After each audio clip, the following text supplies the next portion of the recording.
Good day po sa ating lahat. Kanina narinig ko yung interview ni Karen Davila doon sa ambasador ng Palestine. Okay? Ngayon, what struck my mind ay yung statement niya na ganito.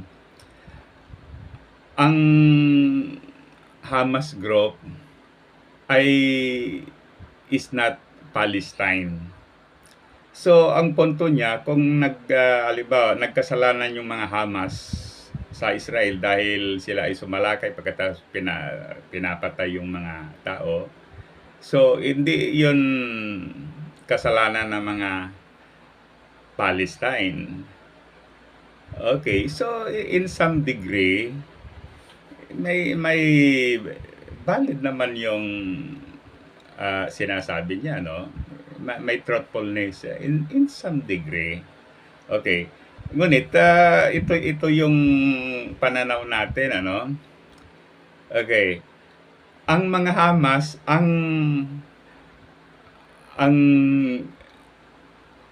gobyerno ng Palestine, sila ang namamahala. Okay? Uulitin ko 'yon, ano? Ang namumuno sa Palestina ay yung mga Hamas. They are in control of the government. I think yung iba naman sa kanila ay nanalo parang elected officials din, ano? Okay, so ganun yan. Ngayon, sa analysis ko, talagang dapat din may kasalanan din ang mga Palestina o Palestino sa pagsalakay sa kuan. Una, yung government nila ang kuan doon, ang nag-execute noong yung pag-atake. Okay? Pagkatapos nung gumanti yung kuan, hindi sila involved. Sa palagay ko, talagang damay sila. Dahil sila ay subject ng kanilang mga pinuno. Okay? Sana kung ayaw nilang mangyari yung nangyayari ngayon,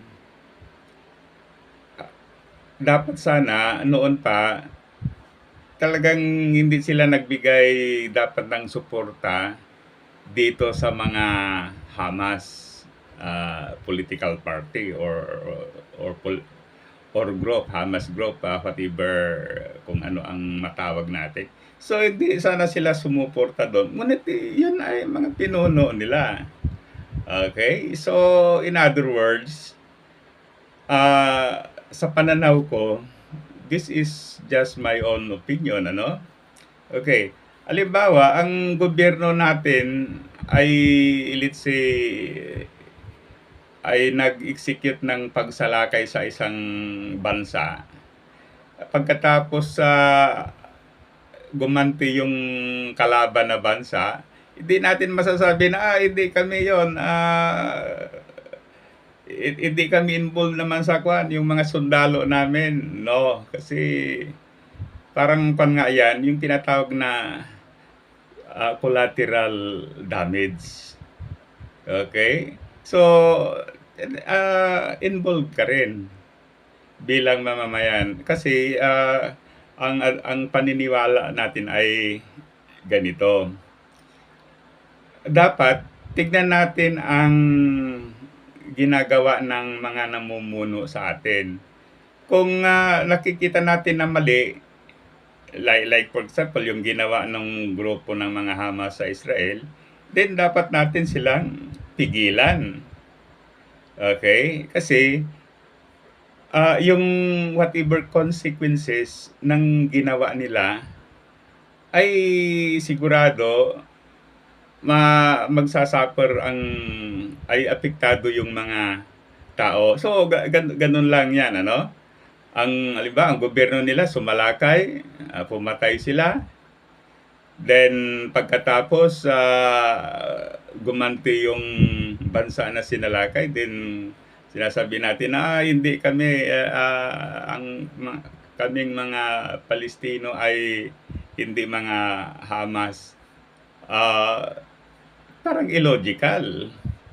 Dahil nga ang mga Hamas nga ang kanilang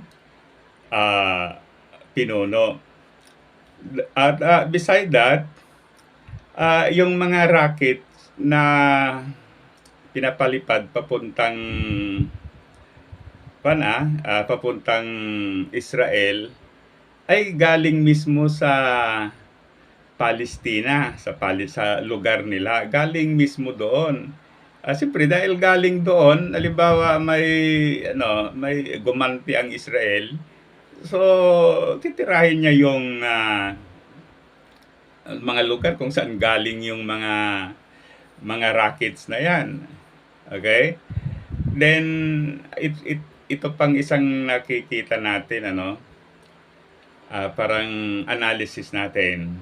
So sabi ko nga, lahat naman tayo ay may kanya-kanyang malayang magbigay ng opinion, Okay. So ito yung mga pagpapalipad ng rockets ay galing sa Palestine. Kaya talagang may rights ang Israel na gumanti, na tirahin din kung saan galing yung mga rockets. Okay? Ngayon, itong nakikita ko, itong mga Hamas na namumuno sa Palestine, o to be specific, yung Gaza Strip, parang wala silang concern sa mga mamamayan nila. Alam nila yan na pag gagawin nila yung pagsalakay, may consequences. Okay. Siyempre talagang gaganti ang Israel. Dahil noon pa talagang parang yung laban ng mga Israeli at saka Arab countries, talagang parang ad infinitum, o tuloy-tuloy yan kahit na may peace. Ngayon, may peace, may katahimikan, but hindi natin alam that tomorrow or the other day, magkakaroon ng gera. So, yan. Walang concern sa analysis ko ang mga Hamas sa mga mamamayan nilang Palestine. Kaya hindi ako agree doon sa sinabi ng Palestine ambassador na ang mga Hamas ay hindi mga Palestino. Siyempre, sila nga ang namumuno. Okay, so that's all. Sana i-like at saka subscribe sa ating YouTube channel. Mabuhay tayong mga Pilipino.